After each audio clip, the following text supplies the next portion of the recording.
England के गरीब तरीन इलाके ल्यूटन में सोशल वेलफेयर पे पड़ा होने वाला एक माइग्रेंट अमेरिकन बच्चा कैसे इस गरीबी से निकल के एक बिलियनर बन जाता है और एक वक्त में दुनिया का सबसे फेमस आदमी बन जाता है। ये कहानी है एमरी एंड्रयू टेट की।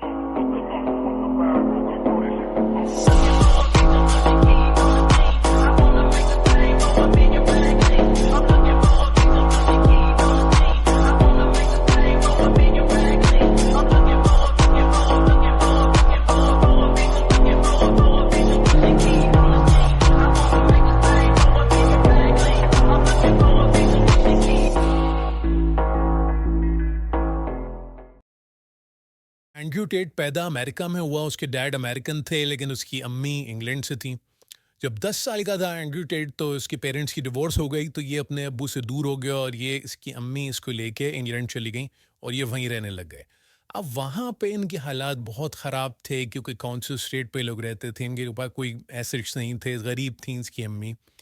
तो इन्होंने बहुत गुर्बत में दिन गुजारे और वो इलाका भी ल्यूटन का बहुत ही ख़तरनाक, वो सारे ही वहाँ पे माइग्रेंट्स होते थे और इस किस्म के लोग होते थे। एंड्रयू टेट खुद अपने इंटरव्यूज़ में कितनी दफ़ा बता चुका है कि उसने किडनैपिंग्स देखी अपने बचपन में, अपने नेबर्स को कत्ल होते देखा, ड्रग्स देखे, बहुत बुरे हालात इसने देखे। इसकी अम्मी भी काम करती थी, बर्तन वगैरह धोती थी मुख्तलिफ किचन्स में। एंड्रयू टेट और ट्रिस्टन टेट भी, ट्रिस्टन इसका भाई, बचपन से ही वो भी, उनको भी काम करना पड़ा, छोटी मोटी जॉब्स करनी पड़ी। जबकि इनके अब्बू जो थे वो कभी कभार इनसे मिलने आते रहते थे इंग्लैंड, लेकिन क्योंकि इनके अब्बू भी गरीब ही आदमी थे, लेकिन एंड्रयू टेट उनको बताता है कि वो एक्सेप्शनली इंटेलिजेंट थे और वो कोई नॉर्मल आदमी नहीं थे। मतलब वो बताता है कि अगर जैसे वो भी अमीर होना चाहते तो वो भी हो जाते। यही सब ऐसे ही मुश्किल हालात चल रहे थे कि एंड्रयू टेट ने अपनी जॉब के दौरान जिम देखा, स्टॉर्म जिम, फाइट जिम। तो इसको लगा कि ये बॉक्सिंग कर सकता है क्योंकि अमेरिका में चेस खेलता था, फिर इसने चेस छोड़ दी। तो इसने बताया कि जब मैंने चेस छोड़ी तो मुझे कुछ और तो करना था और कुछ और मुझे एक्सट्रीम स्पोर्ट ही करना था। इसने फाइट जिम का सोचा और इसने ये जिम ज्वाइन किया। जब ये पहली दफ़ा इसने फाइट की तो ये बुरी तरीके से इसको मार दिया इसके ओपोनेंट ने और गिरा दिया, लेकिन फिर भी ये कोशिश करता रहा। तो अब एंड्रयू टेट जॉब्स भी कर रहा था, क्रिश्चियन भी जॉब कर रहा था, साथ के साथ इन दोनों भाइयों ने फाइट जिम भी ज्वाइन कर दिया और शुरू कर दिया। और जॉब्स के अलावा ये दोनों भाई इधर उधर बिजनेसेस भी करने की कोशिश करते रहते थे। ये लोग मुख्तलिफ चीज़ें ट्राई करते रहते थे पैसे कमाने के लिए, इस गुर्बत से निकलने के लिए। एंड्रयू टेट एक वक्त में टेलीविज़न एडवर्टाइजिंग कंपनी भी ओन करता था जो कि एडवर्टाइजमेंट सेल करती थी मुख्तलिफ कंपनीज को, और उसमें ये काफ़ी सक्सेसफुल हो गया। और अगर उस वक्त एंड्रयू टेट अगर अभी वो कारोबार करता तो ये इसके मुताबिक ही उसको बहुत बेहतर चला लेता। उस वक्त इसने बहुत गलतियां की। इसका जो पार्टनर था डैन, वो भी ड्रग एडिक्ट बन गया, उसके भी मसले हो गए, तो वो T2 कंपनी इनको बंद करनी पड़ी, टेलीविज़न कंपनी। तो फिर इनके हालात कंसिस्टेंट ही रहते थे, कोई ज़्यादा बेहतर नहीं हो पाते थे। फिर इसने अपनी किक बॉक्सिंग पे ध्यान देना शुरू किया। एक दिन ये बताता है कि ये यूक्रेन में था, इसके कोच इसको कॉल है कि वर्ल्ड चैंपियनशिप की फाइट है और ये टाइटल जीत गया। इसी तरह ये 4 दफ़ा वर्ल्ड चैंपियन बना। ये नॉर्मल लाइफ नहीं जी सकता, इसको एक्स्ट्रा ऑर्डिनरी करना है सिर्फ इसलिए कि ये बोर ना हो। इसका दिमाग ऐसा है, ये बंदा ही इस किस्म का है। बॉक्सिंग वर्ल्ड में इसको सब कोबरा के नाम से जानने लगे क्योंकि इसका जो फाइटिंग स्टाइल था वो कोबरा की तरह था, स्नेक की तरह ही अपने हाथ नीचे रखता था। अटैकिंग स्ट्रैटेजी थी इसकी, एग्रेसिव स्ट्रैटेजी थी। और फिर इस बॉक्सिंग की वजह से जाहिर है जब 4 दफ़ा वर्ल्ड किक बॉक्सिंग चैंपियन बन गया तो ये वेल ऑफ हो गया, ये उस गरीबी से निकल आया। लेकिन अभी भी ये बिलियनर नहीं बना और इसका अल्टीमेट टारगेट बिलियनर है क्योंकि इसके मुताबिक ये फ्री रहना चाहता है और पैसे से ही, फाइनेंशियल फ्रीडम से ही असल फ्रीडम आता है। और फिर कुछ ये माफिया को पैसे भी ओ करने लग गया। इसको कुछ माफिया को पैसे भी देने थे, तो इसको बहुत पैसे चाहिए थे किक बॉक्सिंग के बाद भी। तो इसने अपने आप को कमरे में बंद कर लिया और इसने सोचा कि जब तक मैं कोई सोल्यूशन नहीं निकालूंगा कि मुझे पैसे कैसे कमाने हैं, मैं कमरे से बाहर नहीं निकलूंगा। इसके ज़हन में ख्याल आया कि इसके पास क्या एसेट्स हैं जिनसे पैसे कमा सकता है। इसने सोचा कि मेरे पास 6 गर्लफ्रेंड हैं, इसकी 6 गर्लफ्रेंड्स थी उस वक्त। तो इसने उनको बुलाया दुनिया भर से, अलग अलग मुल्कों में वो रहती थी, डिनर पे, और उनको बोला कि मैं कैम बिजनेस शुरू करना है। इसने उनके साथ कैम बिजनेस शुरू किया, कैम स्टूडियो। अब ये बहुत गलत इसने किया, लेकिन बस इसने किया और उसने अपने आप को मिलियनर तो बना लिया। जब ये 26 साल का था ये ऑलरेडी मिलियनर बन चुका था इसी बिजनेस की वजह से।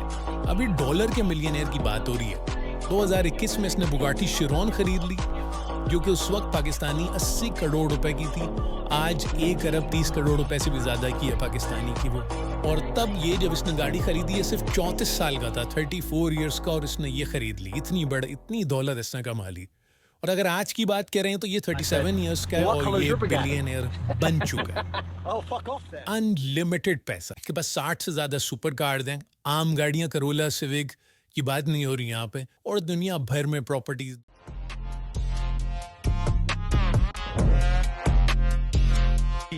The special custom Andrew Tate swimming pool.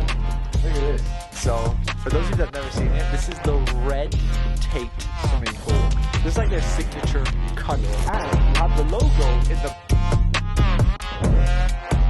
जो भी ये अचीव करना चाहता था, जो भी ये चाहता था, ये अचीव कर चुका है ऑलरेडी। दूसरी इसकी जिंदगी के बारे में एक बहुत इंटरेस्टिंग चीज़ है कि ये हमेशा से अपने भाई क्रिश्चियन के साथ रहे। सारे बिजनेसेस इन्होंने साथ शुरू किए, बॉक्सिंग इन्होंने साथ की। क्रिश्चियन भी यूरोपियन चैंपियन बना, एंड्रयू टेट तो खैर वर्ल्ड चैंपियन ही बन गया, लेकिन हमेशा इन्होंने हर चीज़ साथ की। और ये बताता है कि कभी भी हमारा कोई मेजर डिसएग्रीमेंट्स नहीं हुआ। सब कुछ इनका आज भी को ओन्ड है, इनका घर, इनकी गाड़ियाँ, सब कुछ साथ ओन्ड है। मतलब दोनों सब कुछ ओन करते हैं, दोनों 100% ओन करते हैं। और एंड्रयू टेट बता चुका है कि इसकी ज़िंदगी का सबसे बड़ा गम तब होगा कि अगर क्रिश्चियन मर जाएगा। इसके घर में ये इसका ब्रदर क्रिश्चियन, इसका कज़न लूक और ये, और कभी कभी इनके दोस्त भी आते रहते हैं। मतलब ये इस तरह ही रहता है, ये अपने बीवी बच्चों के साथ नहीं रहता।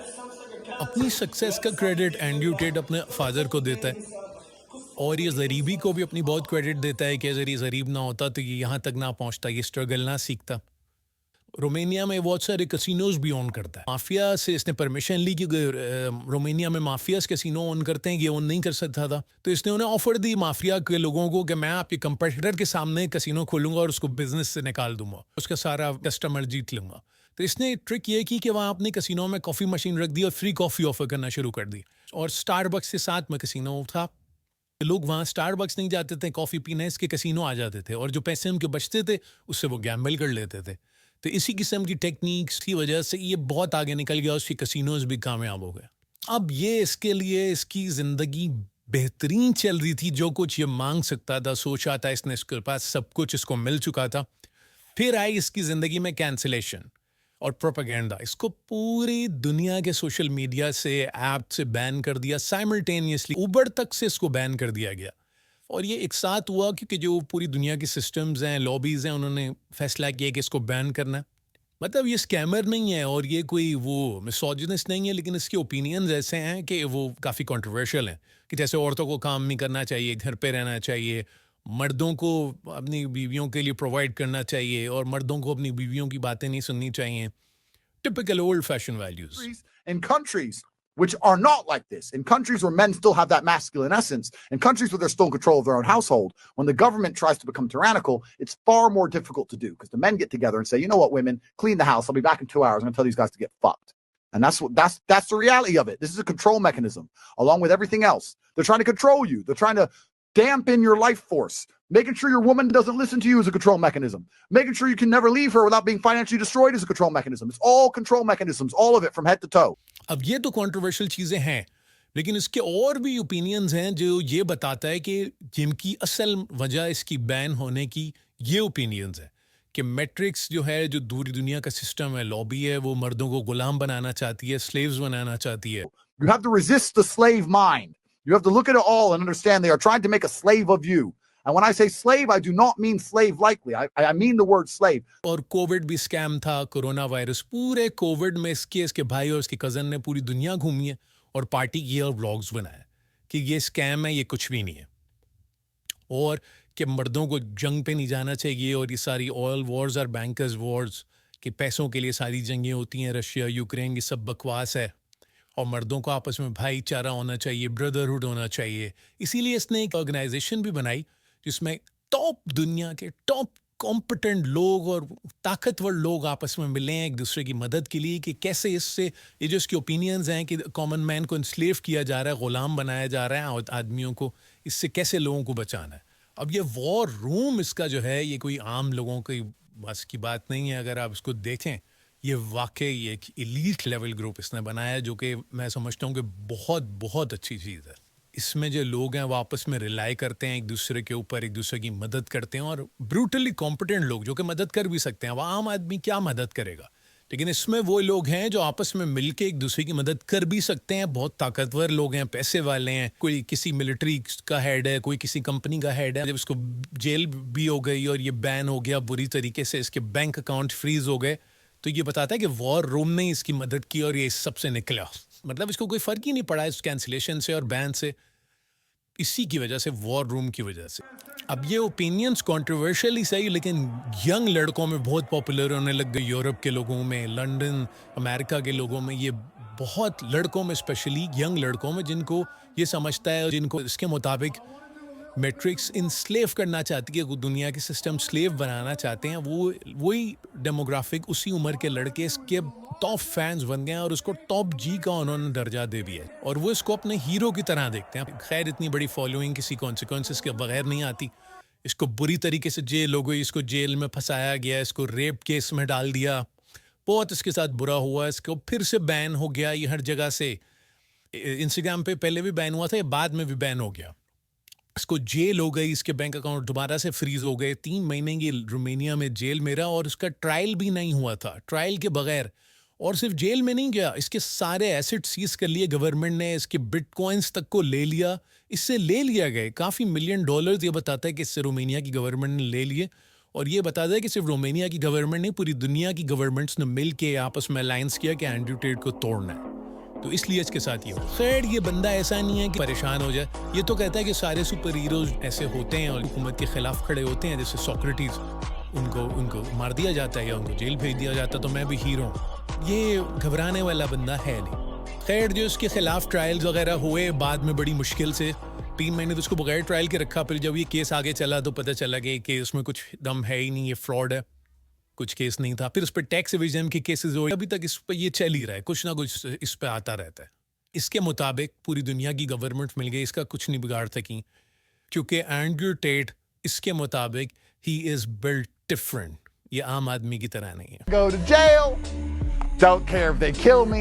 Don't care if climate change comes. Don't care. Women can't drive. Studies aren't real. I don't listen to any of you motherfuckers because I am built different. Because I am the top G.